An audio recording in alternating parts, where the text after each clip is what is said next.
Does Africa enjoy economic freedom? I am Precious Akin from the Liberalist Center.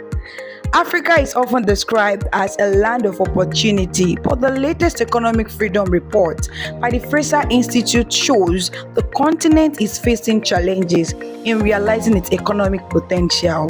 This is unconnected to the low economic freedom in the continent. So, what does economic freedom look like in Africa?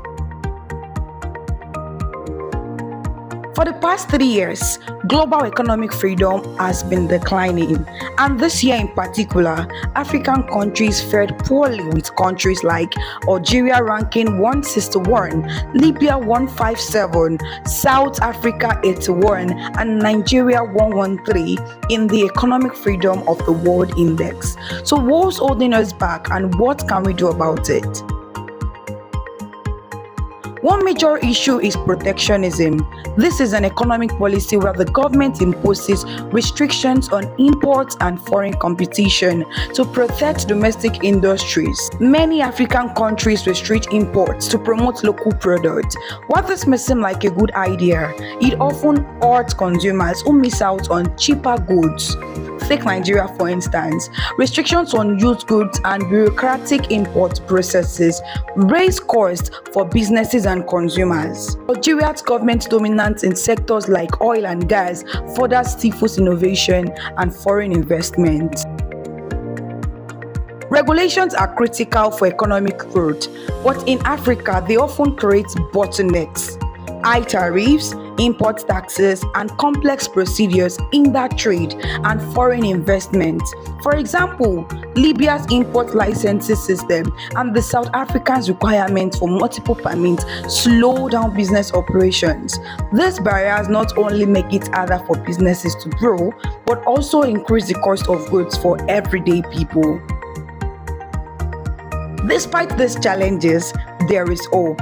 The African Continental Free Trade Area (AfCFTA) is a framework designed to remove trade barriers and create a unified continental market. With 48 countries ratifying the agreement, it has the potential to simplify the trade processes and boost intra-African trade. But progress is slow. Bureaucratic bottlenecks and conflicting national policies are holding back full implementation. To succeed, Africa needs to align national regulations with AfCFTA's goals and actively involve the private sector.